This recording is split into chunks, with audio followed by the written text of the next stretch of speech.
Merci. Bonjour tout le monde. Merci pour avoir amené moi ici aujourd'hui. Alors, mon présentation, ça va être en anglais aujourd'hui, mais tu peux me poser des questions dans la langue de votre choix, anglais ou français.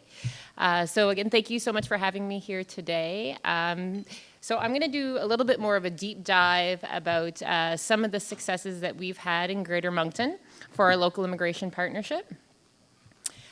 So my presentation will review the history of our Greater Moncton LIP, which is actually quite new, so about a year and a half old, the overview of our LIP Council and our working groups and how those function, as well as some of our achievements to date and some concrete examples of our successes and really what's ahead since we are so new. And I love these type of conferences and being able to come speak because I get to learn so much about all the great work that you're doing and that we can kind of take and bring back to Greater Moncton.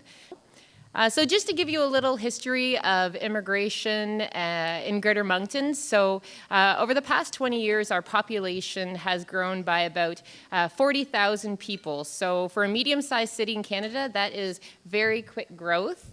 More recently, over about the past 10 years, we've actually seen economic or population growth of about 2,000 people per year.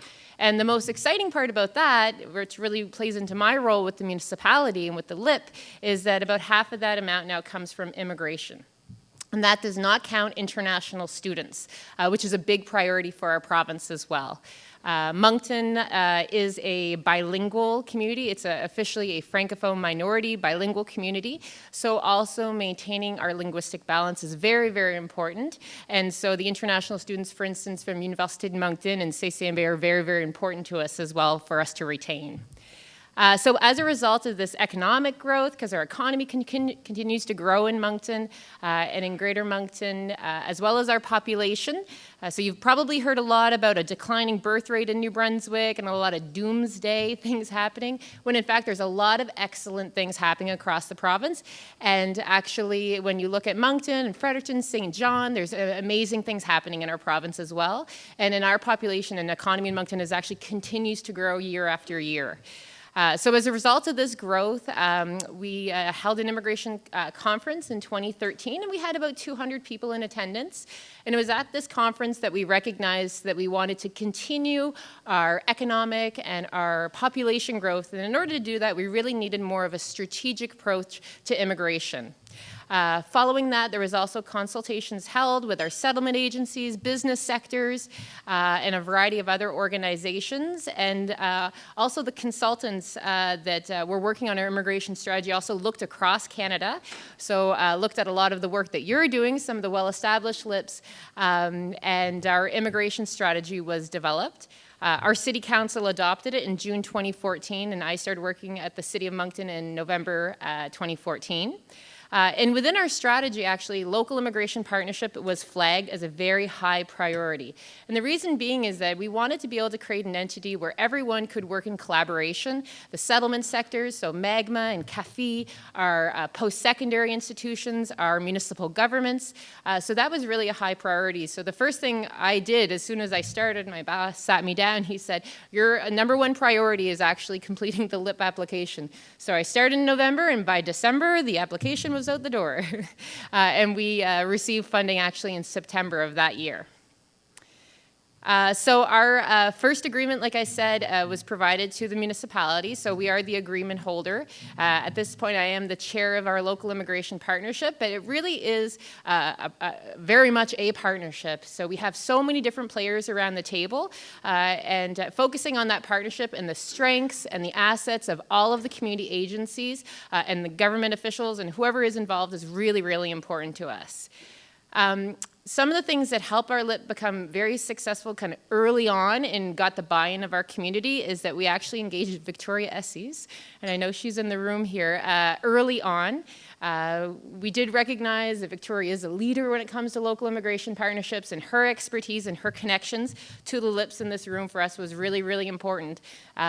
So I know early on I've called quite a few of you. So I know in Newfoundland, Nova Scotia, Toronto, London, just to see what those local immigration partnerships were doing and how we could take some of those models and help implement them in Moncton so that we had the best chances of success in our region. We also, so our main purpose of our LIP, though, that we did recognize is improve coordination and communication amongst agencies and immigration stakeholders to improve the outcomes for newcomers. And I know that's all of your goals as well. And so we really wanted to focus on that because there was no one entity to get everyone in the room, and the LIPs really allowed us to do that. And our goal really is to provide tangible, improved outcomes for newcomers through better coordination of services in a strategic fashion. And I really emphasize the word tangible. Because there's been a lot of great work that's been done, and really the LIP and the working groups as a result in Moncton has allowed a variety of partners to come around the table with tangible actions. So I'll go over some of those afterwards that you could see, but we're very focused on having actions that people can see in the community and that people feel engaged within. Excuse me. So in September to November, we actually created our terms of reference. And so that component was very important to our LIP. We actually hired a consultant that is very well known for board governance and council governance in New Brunswick.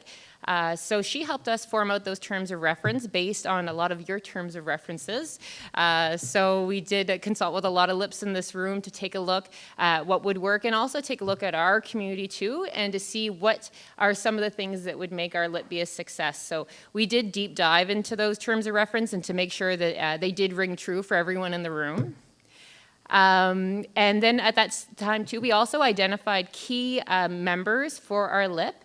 And those key members were actually based on our immigration strategy, because we do have 18 objectives in there. And even though the City of Moncton and our sister municipalities, Dieppe and Riverview, partnered on this strategy, there's still MAGMA, there's still our settlement agencies, there's still leading initiatives, CAFE, the universities. So it's important that we took a look at that strategy and who were the leads, and that those people were at the table.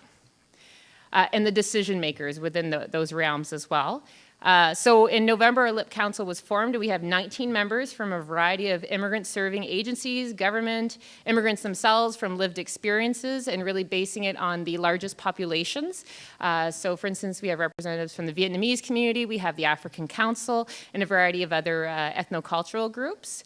So the relationships for us is always key. So New Brunswick, population of 750 people, 750,000 people, thank goodness. But that is also a neighborhood in Toronto. So we are very well connected. I see a lot of familiar faces from people in New Brunswick here. But it was important that we continue to maintain those relationships. And really, when you're in a medium-sized cities, relationships are everything, and making sure that everyone feels engaged. And what we really wanted to do was to change the culture and the messaging through those tangible actions. So people wanted to see results, and that's really what we wanted to deliver through the LIP. It was helping agencies and organizations be successful. So we did hold a LIP forum in November 2015, and we had actual Victoria come to Moncton, and she really talked about what are some of the promising practices of local immigration partnerships across the country. So some of your LIPs were mentioned, just so you know, and it really did allow for the room to become engaged. So those 19 LIP council members really bought in early on because they saw themselves and the importance of the LIP through that initial forum. Also, the individual who helped form out our terms of reference also did a board governance training or a council governance training, which was really key to making sure that everyone was on board and everyone was aware of the expectations of the LIP and really what's our lane. So whereas the municipality of Moncton is the contribution holder, it does provide a lot of assets to our LIP. So we are a neutral player, so we do not compete for funding, our municipality. We also have access to resources, meeting space, reception space when we want to hold events, translation. So actually all of our meetings have to be simultaneously translated. So all of our LIP council meetings, and we meet every 2 months. So this is very important as well, and it does take up a significant portion of our LIP funding, however. But that is really important, and our rooms are built into that. We have office space that we contribute, phone, printing, internet, cable. So my position, I'm fully funded by the municipality, and we did hire someone to help support the LIP, which is very helpful. Access to media and expertise. So when we did our action plan, we actually have a strategic initiatives department. They were actually provided to us to do strategic planning. So we had 2 individuals that did our 4 action plans with each group, which was very, very helpful because they're professionals and this is what they do day in, day out. And as well as municipal services. The other part about being with the municipality too, we're able to bring people around the table easily, and that was a really important part to getting the LIP going in Greater Moncton. So like I said, we are a bilingual community, so everything we do is in French and English. All of our documentation that goes out that's public facing has to be in French and English as well. So that allows us to make our meetings more inclusive. And our LIP Council meetings, I know Christophe could attest to this, they're very bilingual. So you have half the room that's speaking English and half the room that's speaking French, and perhaps the English speakers, it's their 4th language, and the same thing for the French speakers. So it's very interesting and very dynamic. So all members also have a lot of assets too, and I think that's one of the best parts about being involved with the LIP is that all the members at the table have access to so many different things. So just to give you an example, the Chamber of Commerce in Greater Moncton is launching a survey. Well, they launched it last week, and 6 of the questions within their survey to 750 different businesses in our region are based on immigration. So it allows us to use some of the resources they have to get a better understanding of the community. The Moncton Public Library, again, meeting space, activities for children. There's just so much that every member around the table has access to, and really the LIP has allowed us to get a lot of those ideas and to identify a lot of those assets. So this is just to give you an idea of some of our LIP council members. We have health authorities, employment agencies. We have our 3 cities involved. We have our RIF, which is very important. Vietnamese community ref, school districts, we have private industry, we have our settlement agencies, economic development agencies, and we also have a research liaison to Pathways to Prosperity, which is Christophe Tresned from Université de Moncton. So we really wanted to make sure it was a wide array of different sectors and different partnerships. And there's always people missing at the table. However, we wanted to make the table manageable. So we said 20 people and under maximum. But the working groups has allowed us to engage more people from the broader community, and that's really been the benefit of those working groups. So we established 4 working groups. Entrepreneurship, labor market, welcoming communities, and Francophone immigration. So you can see there just the diversity of the different people that are on our working groups. For us, as we work on different projects and as we develop our action plans each year, because we do yearly action plans, it's really to take a look who's missing at the table and bring those people in. So the working groups became established actually just this year, and already we've almost achieved fully our yearly action plan, which will be completed March 31st. Some of our other achievements at our LIP that's really helped us bring in different people and engage the community widely. We did complete a needs analysis and asset mapping. There was a survey that went out to over 60 different organizations to determine their level of engagement in immigration, whether they provide direct services or indirect services, and how many people per year. And it really allowed us to get a cross-section of all the different assets we have in our community, right from the hospitals to the education system. So that's been a great achievement for our community. And then that same needs analysis and asset mapping is shared with all of our partners. So when our settlement agencies are doing their funding application, they can also help identify some of those needs that they can fulfill through their delivery as well. We also held focus groups with Francophone immigrants, international students, and immigrant women, just to deep dive a little bit more into what are some of those challenges that people face and how we can resolve them through our action plans. And just a note on the action plans, however, it's not the LIP that delivers any of the items. It's just a table to coordinate those action plans. And it's really exciting, some of the things that have come out of it. Also, one of our achievements this year and really engaging more cross-sectoral partnerships is the Syrian refugee response. So similar to all of you, I know that everyone was very engaged in this at every level and probably every community across Canada. And in Moncton, we had a very new LIP at that point.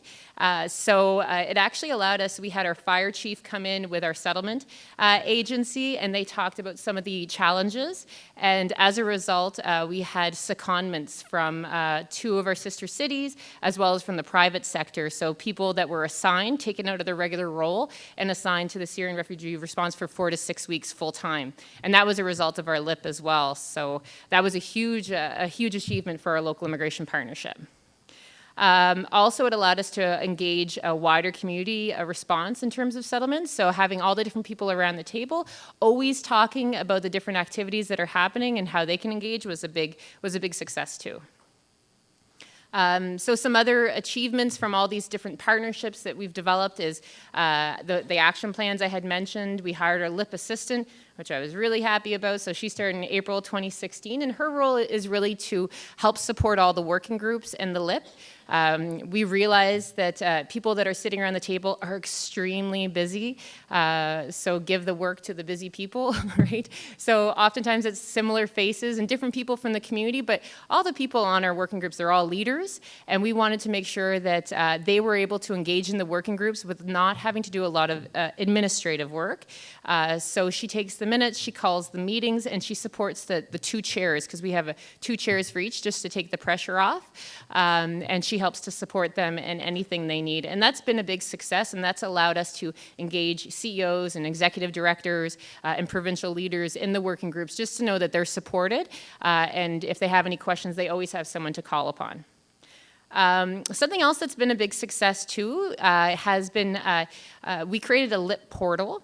And so the portal is actually a internal website where all of our minutes and all of our needs assessment and research and any sort of large documents in regards to the LIP is held. So we don't circulate any documents via email. Everything is uploaded onto our portal, and our municipality created this portal. Everyone has a password.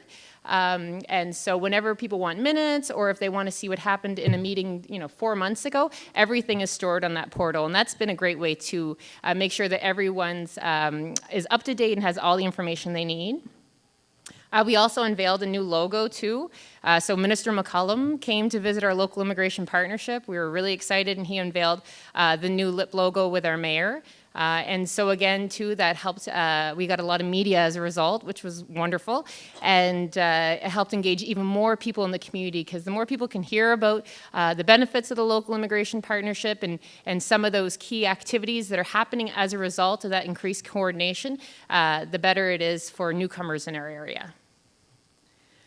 Some other things that have been developed is we created a LIP Facebook page. And so really the Facebook page, most people are on Facebook these days. I'm sure most people have updated their Facebook since they've been sitting here this morning. But really the Facebook page is mainly for service providers, and all things that are immigration go on it. So for instance, if you're at a settlement agency and if you want to know of a networking event that's coming up this weekend, you can take a look and you can let the newcomers know. And then vice versa, if there's organizations, Chamber of Commerce, if they have something going on, we'll post that on the LIP Facebook page just to share information so everyone knows that there's a lot of events happening in Greater Moncton, and there's a lot of different training programs as well, and so more opportunities to get engaged. We also developed an integrated services brochure for our service providers. So really, the integrated services brochure is based on status level. And so whether you're a permanent resident, Canadian citizen, international student, these are the services that are provided to you, and we focus on networking, volunteerism, language classes, employment, and entrepreneurship. We also developed Newcomer Success Story campaign and a LIP landing page on our municipal website. So some of the exciting projects that have happened as a result of some of our LIP working groups is the Moncton Public Library held a living library. So rather than taking out books, they actually took out people, which was really cool. So there was 63 living books. And the great part about the living books is that our Welcome Communities working group helped identify people that would be one of these living books. So we had international students, people from the Latino community, the Muslim community, so really a wide variety of books. And that was a big success, and that was the first time that ever happened in Greater Moncton, and that was as a result of the coordination that happened at the LIP level. Any type of event that we also do or project that comes out of our action plan, we put the LIP logo on it just to show the increase in coordination of services in Greater Moncton. We also launched recently newcomer success stories. So we launched our first one last month. And this is, again, a way to involve the wider community as well as the ethnocultural associations as well. We have a variety of different categories, and we're really trying not to focus on those huge stories that you often hear about, but some of those smaller impacts that people make that really those stories need to be told. And really what we want to do is shed a light on those successes that immigrants bring to our community. Our labor market working group at that table discussed international student integration event, and so you can see all the different partners on that. Partnership for us is key, and again, you could see that was created at the LIP table as well.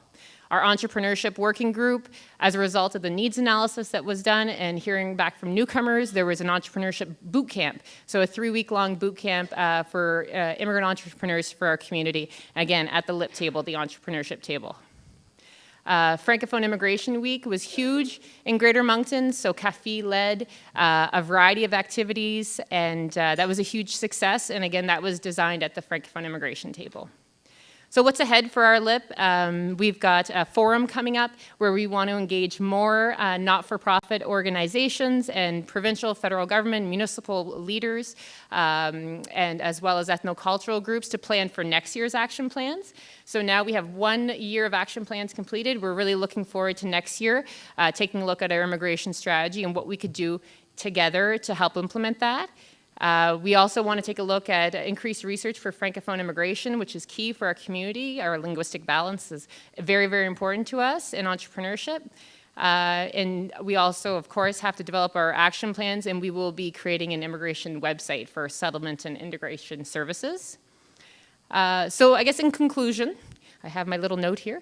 It tells me to hurry up. But I think it's important to engage the right supports early on and research promising practices. So everyone in this room, I know there's a lot of mature lips, and really I think the success of the Greater Moncton Local Immigration Partnership is that you shared your content with us early on. So I thank you for that. And it really allowed us to take a look at what are the things working for your lips and how we can implement those in Moncton. So we did look to a lot of those successes across Canada. We also engaged decision makers and community leaders in our local immigration partnership and helped identify a wide cross-sector of those leaders, from health authorities to different levels of government, and that's really allowed us to get increased engagement and resources. We always try to make our meetings inclusive, so the bilingual aspect's very important. Be relevant and always fulfill needs. So again, focusing on those tangible results. So a little bit less talk and more action, I think, is important, especially as our economy, our community continues to grow and people are really looking for change agents and leaders. And we always want to make it relevant. So really taking a look at what are our assets and our settlements agencies and different levels of government and not-for-profit umbrella organizations, and what can they do to help create a more inclusive environment for our newcomers. And everyone leads by example and works in collaboration to fulfill needs as they arise. That's really important for us as well. So that increased collaboration and always maintaining contact, I think, is really important for our local immigration partnership. So that's my email there and my Twitter handle if you are into tweeting. But I very much look forward to hearing about the successes of your lips and taking some of those successes back to Greater Moncton to implement. Thank you.